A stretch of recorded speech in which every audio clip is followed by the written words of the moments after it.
Chapter 10. The Twin Confession. Rain poured down in cinematic sheets, as if the weather had followed the K-drama playbook for emotionally significant confession scenes. The timing couldn't have been more perfect or terrible, depending on one's view of dramatic weather matching life-changing conversations. James stood dripping on Muse's apartment doorstep, looking as if he'd swum across the Han River fully clothed. His carefully rehearsed speech, practiced for 3 hours in front of his bathroom mirror, had disappeared along with his meticulously styled hair, leaving him with nothing but a growing puddle beneath his squelching designer shoes. "James?" Muse's expression shifted from surprise to concern as she observed his bedraggled appearance. "You look like a vengeful rain god has targeted you. Come in before you develop chills." He stepped into her apartment, immediately regretting his impulsive decision to walk rather than drive. What had seemed like a poetically significant journey on foot quickly devolved into a disaster when rain began to fall halfway through his trip. "Sorry about the..." James gestured vaguely at the growing puddle beneath him, water dripping from his clothing with the persistence of a leaky faucet. "Stay there," Muse instructed, briefly disappearing before returning with towels and a set of clothes that James recognized as belonging to Evan. "The bathroom is through there. Change before you catch pneumonia and trigger another C7 national crisis." Despite his nervous tension, James smiled at her characteristically direct care. There was no fuss, no unnecessary drama, just practical problem-solving wrapped in wry humor. It was this quality that had drawn him to her from their first chaotic meeting, which made what he had to confess even more difficult. When he stepped out of the bathroom, much drier in his twins' oversized clothes, Muse was waiting with 2 steaming mugs of tea and a look of curious concern. "Now tell me," she began, handing him a mug decorated with cartoon dinosaurs wearing graduation caps, "what brings you to my doorstep looking like the tragic hero in a rain scene? Other than your desire to validate every K-drama cliché in existence?" James gripped the ridiculous mug like a lifeline, struggling to find his opening words. Where was his idol training when he needed it? "I need to tell you something," he began. "That sounds ominous," Muse giggled, settling cross-legged on her couch. "Is this about the photo scandal? Because I have already fielded 17 different interview requests, with increasingly creative excuses. My favorite was telling the entertainment reporter from Daily Korea that I'm a highly sophisticated hologram and cannot be photographed due to proprietary technology restrictions."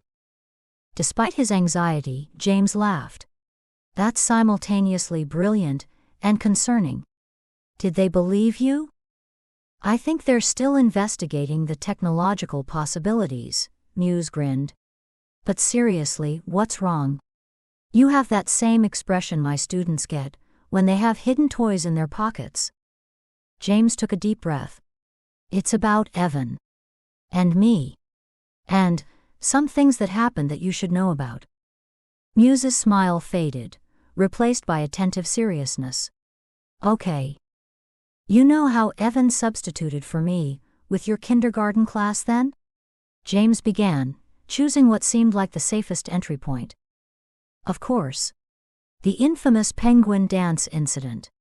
I have it commemorated in my mental hall of fame," Muse nodded. "Well, that wasn't the only time we switched places," James continued, each word feeling like the extraction of a particularly stubborn tooth. Muse's head tilted slightly, her expression unreadable. "Go on." "There were other times. When you thought you were with Evan, but it was me. And times when you thought you were with me, it was Evan." A heavy silence fell, broken only by the dramatic drumming of rain against the windows, nature's soundtrack emphasizing the tension. "Which times?" Muse asked finally, her voice carefully neutral. James swallowed hard. "The contemporary dance class you took last month was with me, not Evan. The kindergarten curriculum planning session at the cafe was with Evan, not me. The museum visit 2 weeks ago was supposed to be me, but I got stuck in a meeting, so Evan went instead. Muse's expression remained unnervingly calm. I see. And why were you two playing musical identities with my time and trust? The question, asked without raising her voice but with unmistakable steel beneath its surface, cut through James's remaining defenses. It started as a practical solution to schedule conflicts, he explained weakly. Then it became? I am not sure how to spend time with you without the complications of my public image. Evan was helping me because you were using me as some kind of practice dummy? Muse interrupted, a flash of hurt breaking through her calm facade. No. Not at all, James protested, setting down his mug to lean forward. I wanted to know you, to spend time with you. The twin switch was a poorly conceived way to navigate the complications. Poorly conceived? Muse repeated, standing up suddenly. That's certainly one way to describe deliberately deceiving someone into not knowing which identical person they're building a relationship with. Her voice rose slightly on the last words, the first indication of the emotion simmering beneath her controlled response. She paced across her living room, colorful socks sliding somewhat on the wooden floor in a way that would have been comical in any other context. I get that celebrity life is complicated, she continued, gesturing expansively, but basic human decency includes letting someone know which twin they're talking to. You're right, James acknowledged, resisting the urge to offer excuses. It was wrong, and I'm sorry. We should have been honest from the beginning. Muse stopped pacing, studying him with narrowed eyes. Why tell me now? What changed? James hesitated. The most challenging part of his confession was yet to come. Something happened yesterday. Something that made it impossible to continue the deception. What happened? Muse asked, crossing her arms defensively. James took a deep breath. You kissed Evan. Muse's eyes widened in shock. I what? After the school fundraiser yesterday. You thought he was me. He tried to tell you, but things happened quickly, and? James trailed off, the memory of his twin's mortified confession still fresh in his mind. Muse sank back onto the couch, staring at James as if seeing him for the first time. I kissed Evan thinking he was you, she repeated slowly. Because you two have been randomly switching identities, without bothering to inform me which twin I'm spending time with. In other words, it sounded even worse than it had in James's head, which was already terrible. I know it's unforgivable, James said quietly. But I needed you to know the truth. All of it. No more confusion or deception. Muse was silent for a long moment, her expressive face cycling through multiple emotions too quickly for James to interpret. Finally, she stood again, moving to a table covered with teaching supplies she had organized before his arrival. You know what I teach my kindergartners? She asked, her back to him as she began gathering colorful markers with jerky movements. That honesty is the foundation of friendship. That trust, once broken, is like spilled glitter, nearly impossible to clean up completely. She turned, arms full of craft supplies.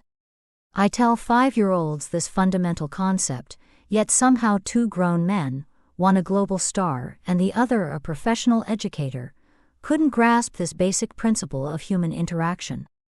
The last words came out as a shout, her frustration finally breaking free. In a dramatic gesture, Muse threw her arms up, unintentionally sending her armful of teaching supplies into the air like confetti at a celebration. Colorful markers, glue sticks, safety scissors, and various craft items rained around her in a physical manifestation of the chaos James's confession had created. A bottle of glitter glue burst open upon impact with the floor, adding a sparkly dimension to the disaster. Both stood frozen, with Muse surrounded by scattered supplies, and James witnessing both the literal and metaphorical mess his deception had caused. Then, inexplicably, Muse began to laugh, not the reaction James had anticipated to follow her righteous anger. This, she gasped between bursts of slightly hysterical laughter, is the most ridiculous situation I've ever been in. And I once had to explain to a parent why their child came home with macaroni glued to their eyebrows. James watched uncertainly, unsure if her laughter signaled forgiveness, a mental breakdown, or something in between. "I'm sorry," he repeated, the inadequate words all he could offer. Muse's laughter subsided as quickly as it had erupted, her expression returning to hurt seriousness. "The problem isn't just the deception, James. It is what it represents. You did not trust me enough to handle the reality of your life. Instead of being honest about the complications of dating someone in your position, you and Evan created this elaborate switching system as if I couldn't be trusted with the truth." "It wasn't about not trusting you," James protested. "It was about, I don't know, trying to create space where I could be a person, not an idol with all the associated complications." "But that's exactly it," Muse countered, carefully stepping over scattered craft supplies. "You're not just a person. You are a person who is also an idol. That is your reality. And by creating this twin switch fantasy world, you were denying your reality while simultaneously deciding for me what I could and couldn't handle." Her words struck James with clarity. She was right. The deception had been as much about avoiding his complicated reality as protecting her from it. "I'm sorry," he said again, meaning it even more deeply. "You deserve honesty from the beginning." "Yes, I did," Muse agreed simply. "And now I need some time to process this. Alone." The finality in her tone was unmistakable. "Of course," James nodded, setting down his barely touched tea and standing uncertainly. "I'll go." But Muse, for what it is worth, it was always real. "My feelings, I mean. Even with all the confusion and mistakes, that part was never fake." "The problem is," Muse replied, not looking at him, "I don't know which parts were real anymore. You've turned what should have been straightforward into a twin identity puzzle I'm not sure I want to solve."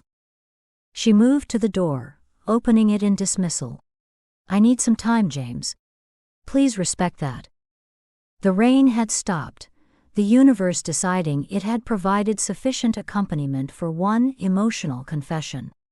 James paused at the threshold, looking back at Muse, surrounded by the scattered remnants of her teaching supplies, a too-perfect metaphor for the mess he had created. "I understand," he said softly. "For whatever it's worth, I am sorry." Muse nodded once, her expression unreadable.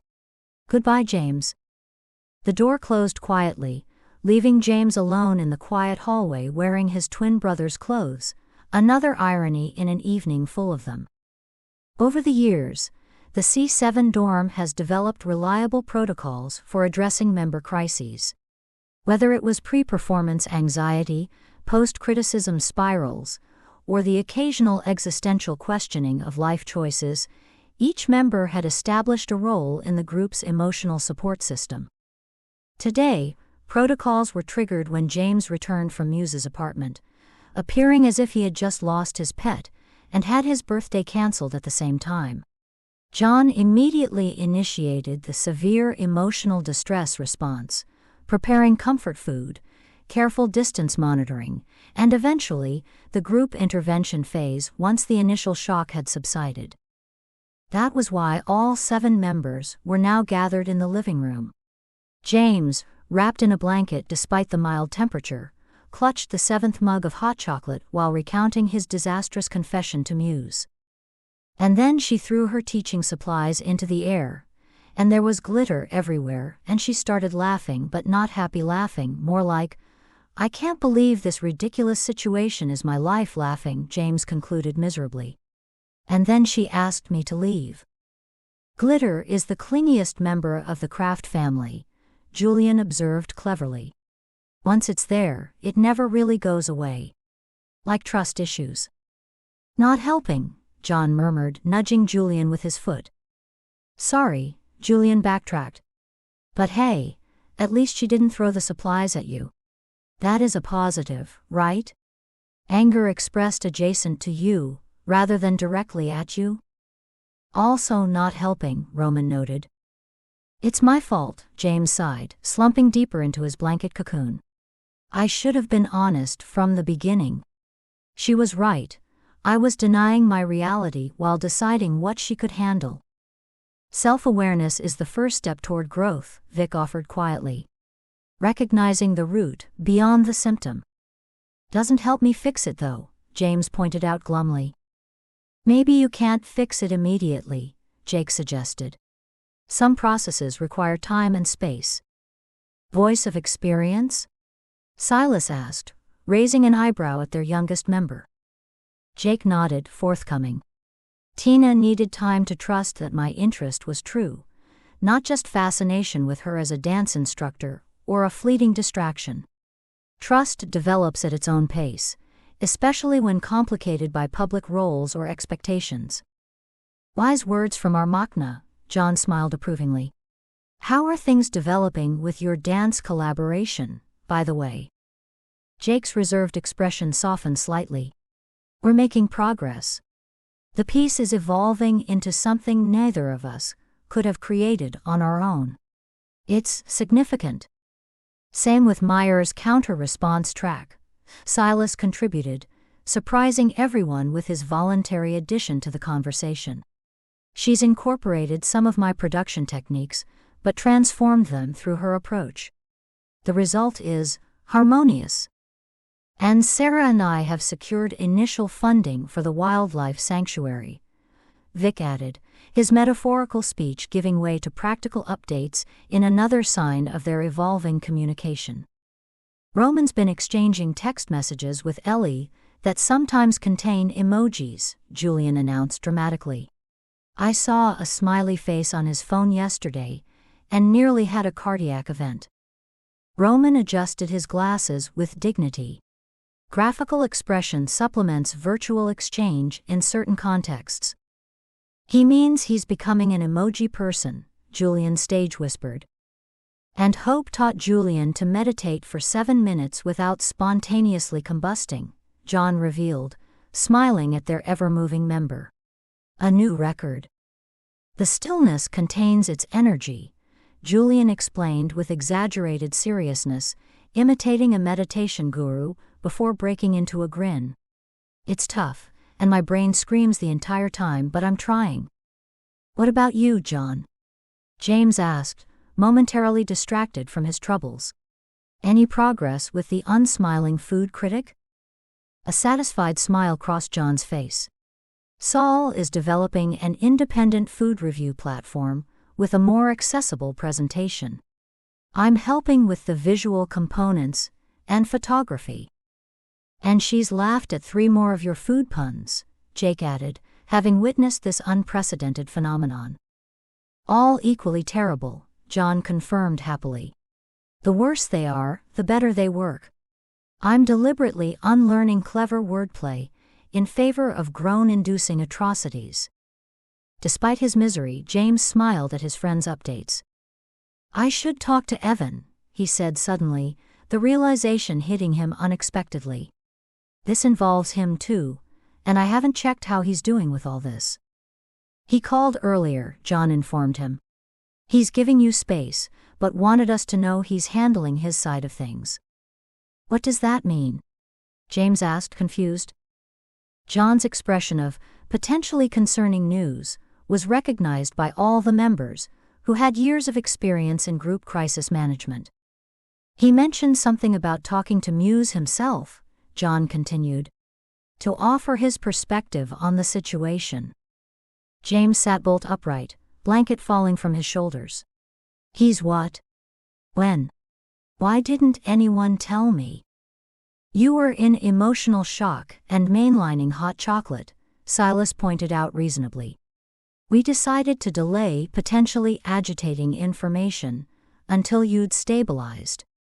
I'm plenty stable, James screamed. What exactly is Evan planning to say to her? He didn't specify, John replied calmly. He felt responsible for his part in the situation and wanted to offer Muse his perspective. This is bad, James groaned, flopping back onto the couch. What if he makes things worse? What if he tells her embarrassing stories from his childhood? What if he helps? Roman suggested reasonably. Evan has known you your entire life and understands both sides of this situation in ways none of us do. But Evan cares about you and Muse, John reminded him tactfully. Trust that his intentions are good, even if the outcome isn't guaranteed. James subsided, recognizing the wisdom in John's words despite his anxiety. If anyone could offer Muse meaningful context for their ill-conceived identity-switching adventure, Evan knew him best. So what do I do now? James asked, uncertainty in his voice. C7's schedule-driven life had not prepared him for the unstructured waiting period that often accompanies relationship difficulties. You respect her request for space, Roman advised practically. And use this time for reflection, rather than just anxiety. Consider what a real relationship would look like, Jake suggested. Not idealized fantasy, but intimacy that incorporates your real life with all its complications. And maybe clean your room? Julian added helpfully.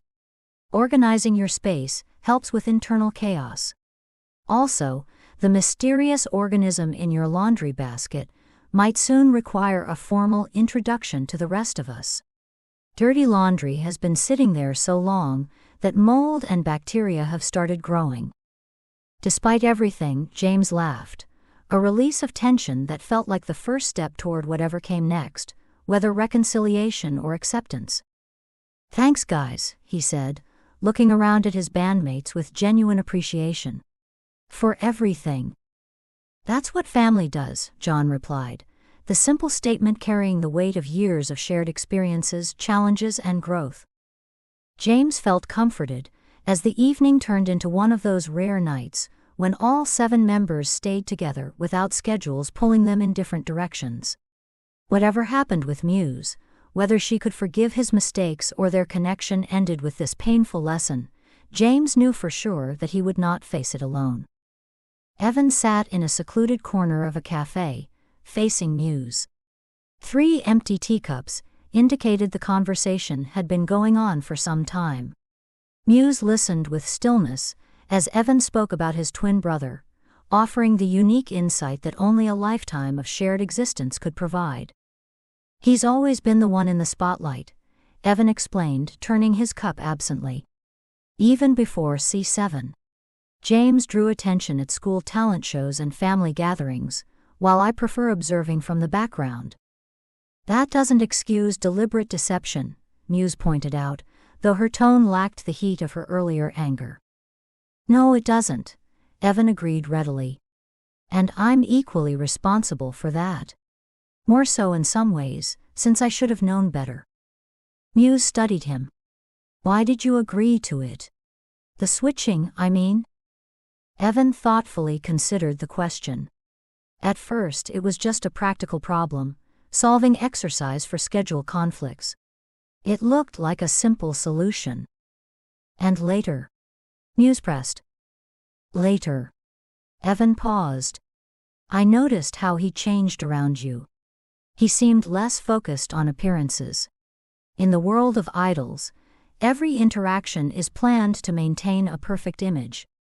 Each word is carefully chosen, and every gesture is carefully selected to create an impressive image. But with you he was free to just be. But which he was being genuine to me. Muse moaned. How can I tell which connections were real, when I wasn't even sure who I was talking to? That's fair, Evan acknowledged. And you have every right to your anger. But for what it's worth, the James you got to know through this mess of confusion is more the real James than the one most people see, even his closest friends. Muse's expression suggested distrust rather than acceptance. Living in the public eye creates layers of self-protection, Evan continued. For James, blood, sweat, and tears became safety. If he could control how people perceived him, he could protect himself from judgment or rejection. That's understandable but problematic for relationships. For real, Evan agreed. And that's what terrified him about you. You saw through his acting immediately. You saw him separate from his twin, despite identical appearances. You challenged his constructed identity without even trying. So, his solution was to create an even more elaborate deception involving twin switching? Muse asked, raising a skeptical eyebrow. Evan looked embarrassed. I didn't say it was a good solution. I understand why he panicked and reverted to hiding rather than revealing. Muse sighed, pushing her empty teacup aside. The thing is, Evan, I liked him. Him, underneath all the idol polish and careful image control. I liked his enthusiasm, determination, and how he lights up when discussing dance as an art form. I even liked his occasional awkwardness when he forgot to be perfect. He liked you too, Evan said. Enough to finally confess the truth, knowing it might end whatever was developing between you. That's the bare minimum requirement for starting a relationship, Muse pointed out dryly. Honesty shouldn't be the exceptional conclusion, but the fundamental starting point. You're right, Evan nodded. And whatever you decide to give him, whether it's another chance or walking away completely, is valid. I want you to understand that the deception stemmed from a fear of rejection, not a disrespect for your intelligence or agency. Muse studied him for a long moment, her expressive face revealing the complex emotions beneath her composed exterior. Thank you for explaining, she said finally. It helps to have context, even if it doesn't immediately change how I feel about the situation. Of course, Evan replied, concern in his voice. And Muse? I apologize for my role in all this. You deserved better from both of us. The shadow of a smile walked across Muse's features, before vanishing. You know what the ironic thing is? I could always tell you apart, even when you were trying to impersonate each other. Your mannerisms, energy, and how you present yourself are completely different from his. Evan blinked in surprise. You knew when we switched? Not every time, Muse admitted. But more often than not. I assumed there was a reasonable explanation, such as schedule conflicts or work obligations. I never imagined you were deliberately taking turns interacting with me as part of some twin identity project. If it helps, it was the most disorganized system ever created, Evan offered with rueful honesty. We never had a coherent plan beyond help each other out occasionally. Despite everything, Muse briefly laughed. That somehow makes it both better and worse simultaneously. They fell into silence, the weight of the situation settling between them with all its complexity and vague resolution. What will you do now? Evan asked, finally. Muse sighed, gathering her things as their conversation reached its end. I don't know yet. I need more time to process everything. But I appreciate you reaching out, Evan. It helps to hear your perspective. As they prepared to leave, Muse paused, a question forming. Can I ask you something personal? Of course, Evan nodded. That day at the school fundraiser, Muse began carefully. When I, kissed me thinking I was James? Evan supplied helpfully, a hint of his twin's directness showing through. Yes, that, Muse confirmed, a slight flush coloring her cheeks. Why didn't you stop me immediately? Why does it happen at all? Honestly? It happened so quickly that I didn't have time to react. You were excited about the fundraising total, and suddenly? There it was. By the time my brain caught up, it was already done. And then I felt terrible, Evan admitted. Both for the deception reaching that point, and for a moment that should have been special, being built on misunderstanding. That's when I knew we had to tell you the truth, regardless of the consequences. Muse nodded, satisfied with his answer. For what it's worth, you two might look identical but kiss very differently. With that parting observation, which Evan thought both mortifying and oddly fascinating, Muse left the cafe, leaving James's twin to contemplate the complicated aftermath of their well-intentioned but ultimately problematic deception. As Evan returned to his apartment, he reflected on the differences between his life and his brother's. They share the same face and genetic makeup, yet lead vastly different lives. James lived in the constant spotlight, with every action scrutinized and every move documented. That fundamental reality shaped his approach to relationships, careful, controlled, and protective of the scrutiny that public life made so dangerous. Yet the very qualities that had protected James in his world became barriers to the romantic connection he desired with Muse. Evan did not overlook the irony that his twin, loved by millions, struggled most with an audience of one. Whether Muse would give James another chance remained uncertain. Across Seoul that night, 7 relationships hovered at crucial turning points, each poised between progress and setback, connection and separation, risk and retreat. In a small recording studio, Silas and Meyer sat side by side, heads bent over a mixing board, as they fine-tuned their collaborative track. Their hands occasionally brushed as they adjusted levels, neither acknowledging the contact nor pulling away. The music said what they could not yet verbalize, harmony emerging from contrast, strength in their differences rather than despite them. "This section needs something," Meyer murmured, replaying a transitional passage. "It's technically perfect, but emotionally incomplete." Silas reached across her without speaking to adjust a subtle echoing effect, adding unexpected depth to the sequence. Meyer listened, nodding slowly, as the music transformed from professional excellence to more affecting. "That's it," she acknowledged, a rare approval in her voice. "How did you know?" Silas was silent momentarily, uncertainty crossing his impassive face. "It reminded me of something you said last week, about vulnerability. The technical structure was there, but it needed emotion. You were listening." "I always listen to you," Silas replied. "Even when we disagree. Especially then." In a quiet corner of the museum cafe, Roman and Ellie sat, surrounded by exhibition catalogs and note-filled journals, their usual academic discussion having evolved into soul discoveries.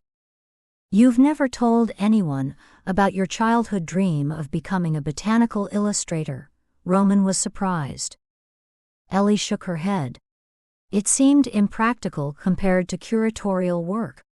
Less academically rigorous, more subjectively artistic. "Yet your private sketchbooks suggest considerable talent," Roman observed. The detailed observations of structural elements, combined with aesthetic sensitivity, create a compelling integration of scientific accuracy and artistic expression. "Only you would describe drawings as compelling integration of scientific accuracy and artistic expression," she teased lightly. Roman adjusted his glasses, a gesture Ellie had come to recognize as his response to feeling accepted. "Perhaps you might consider revisiting that path," he asked. "Perhaps not as an exclusive focus, but as a complementary aspect of your curatorial work?" "I've been thinking about it," Ellie admitted. The museum's upcoming botanical exhibition could incorporate original illustrations alongside historical specimens. "A synthesis of your dual interests," Roman approved. "Intellectual rigor and creative expression coexisting rather than competing." The implication hung between them, acknowledged without requiring explicit articulation.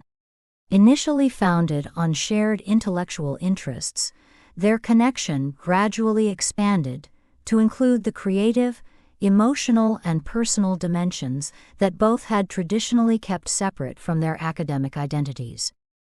Roman reached across the table, taking her hand in a gesture that spoke more than any word he could say.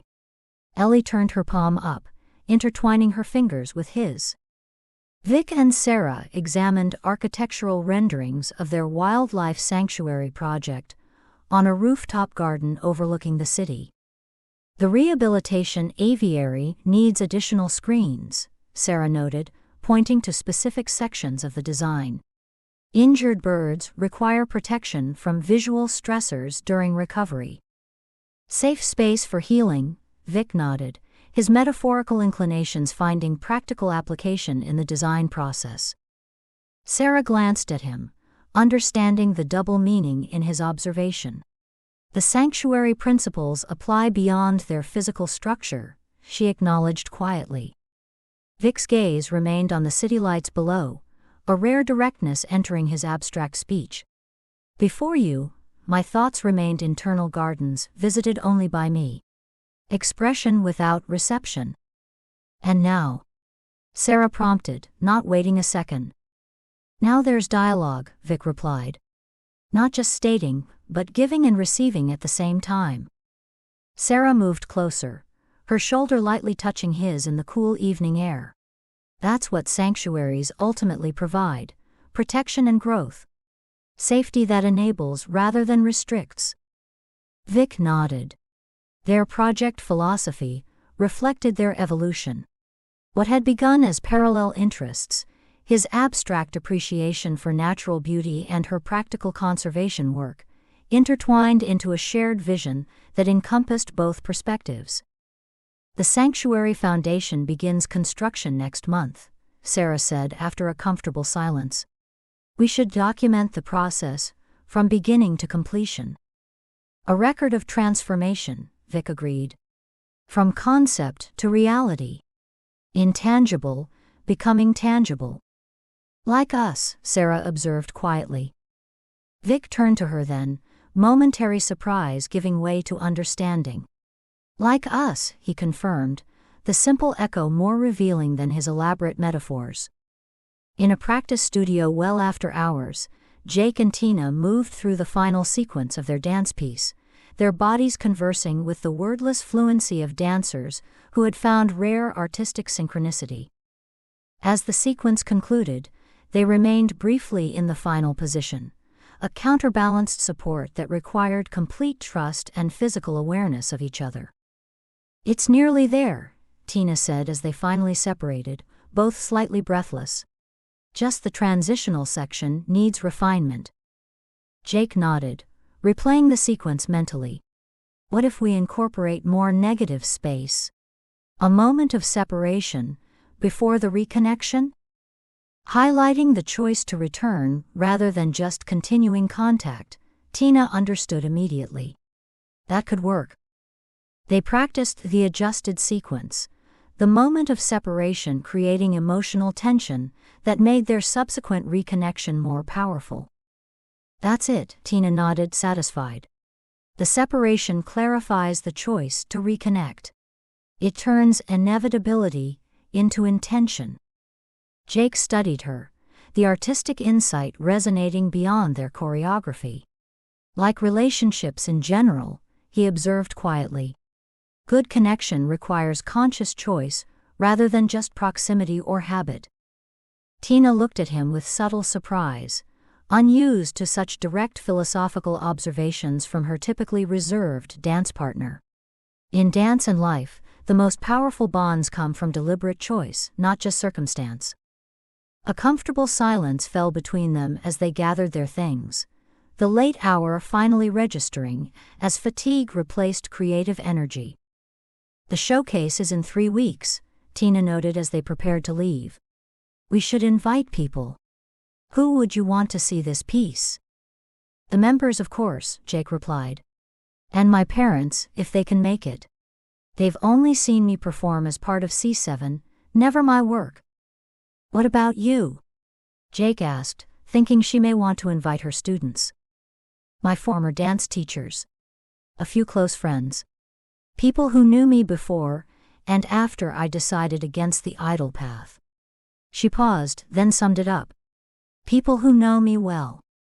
As they walked together to the building exit, their steps synchronized, and the distance between artistic collaboration and the two people's fusion seemed to narrow with each step.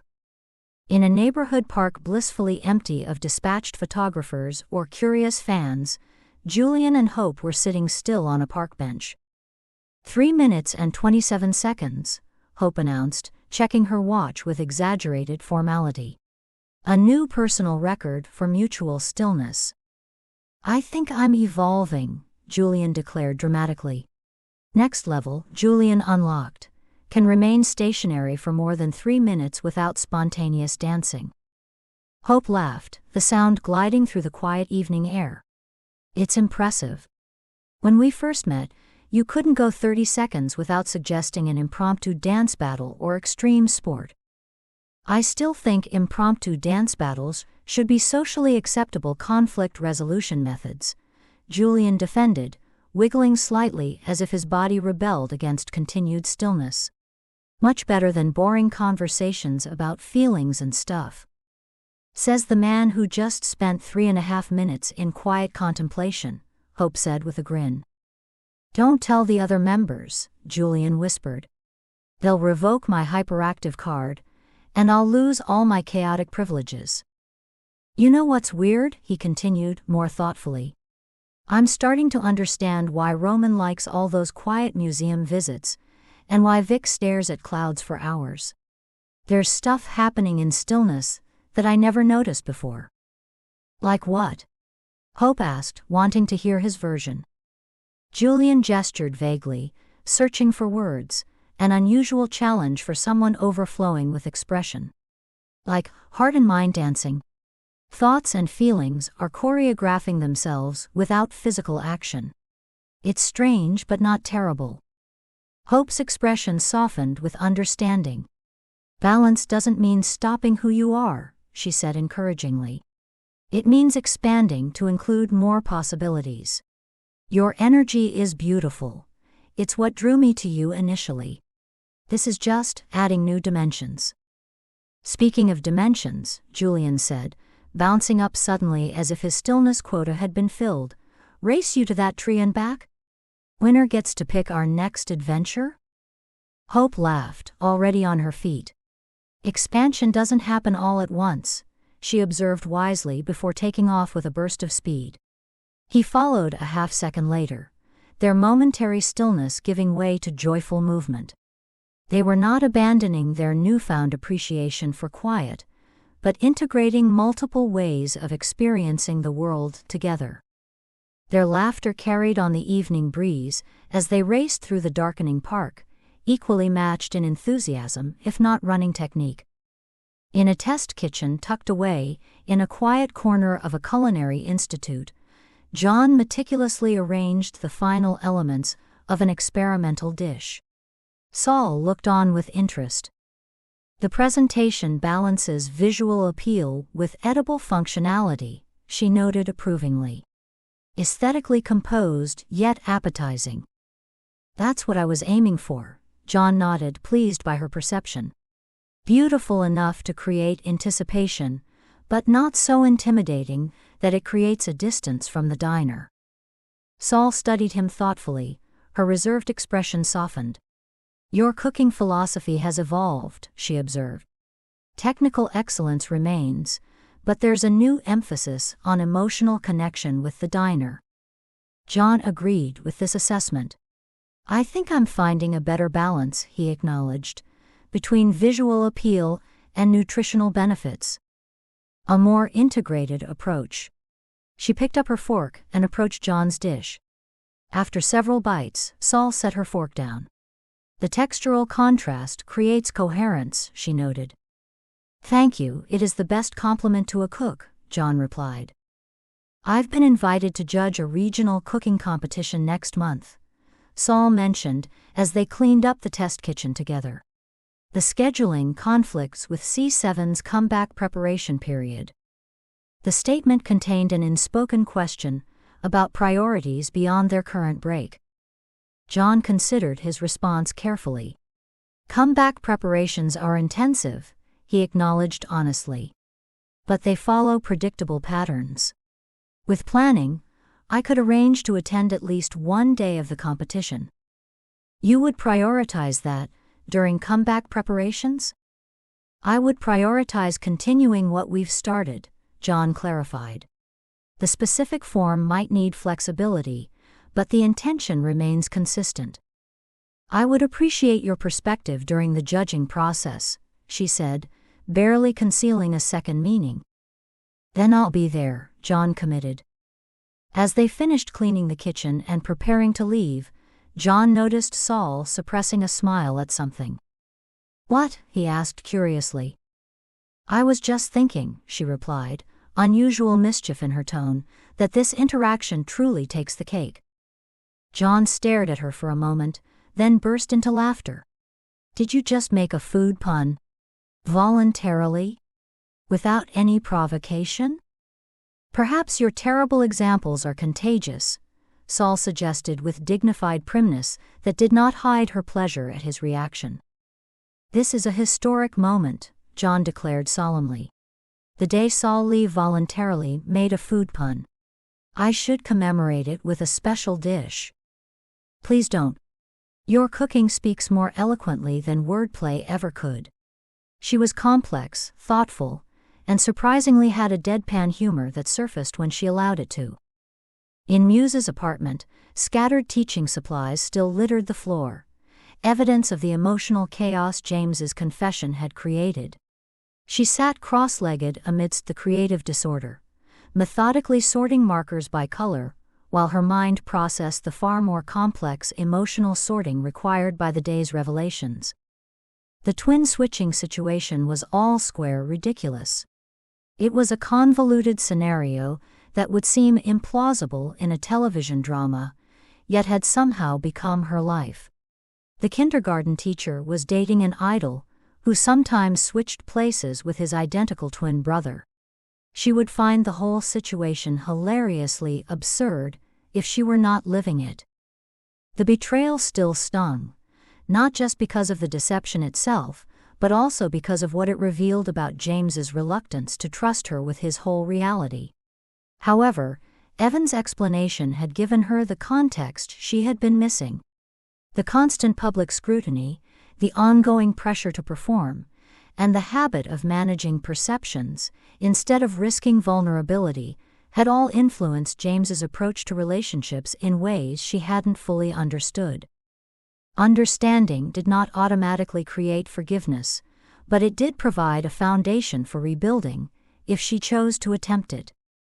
As Muse gathered the last of the scattered glitter, which had, as predicted, spread to every conceivable surface despite her best cleaning efforts, her phone lit up with a message, not from James or Evan, but from an unknown number with a profile photo she recognized as belonging to C7's manager. The message was brief. "Ms. Song, C7's comeback preparation begins next week. Director Blake would appreciate it if you could meet for a short meeting about potential media management. There is no pressure or obligation. Respectfully, Manager Kando." The reality of James's public life, as shown in the meeting invitation, created a surreal moment. A relationship with him would involve navigating the complex system of idol worship. Was she willing to face that reality? To have her private life scrutinized, her interactions misunderstood, and her independence possibly compromised by association with someone whose existence was publicly documented and discussed? She replied briefly to Manager Kando, agreeing to the meeting while specifying her conditions for the discussion. Then, after a moment's consideration, she sent a message to James. "We should talk, not immediately but soon. When you are ready, I will listen with a better understanding this time." As Muse finally prepared for sleep after an emotionally exhausting day, the glitter stubbornly clinging to various surfaces, despite her cleaning efforts, was an apt metaphor for the situation. Once scattered, trust proved nearly impossible to recapture completely. Yet perhaps the remaining sparkle, however fragmented, could still create something beautiful if viewed from the proper perspective. James read Muse's message just as he finally prepared to sleep, after hours of emotional processing with his bandmates. He stared at the screen, reading and rereading the plain text, as if it might hold hidden meanings beyond its straightforward content. "It is not instant reconciliation, but it is not complete rejection either. It is an opening, a possibility, and a cause for cautious hope. He typed and deleted multiple responses before settling on, "Thank you. Whenever you are ready, I'll be there." With complete truth this time.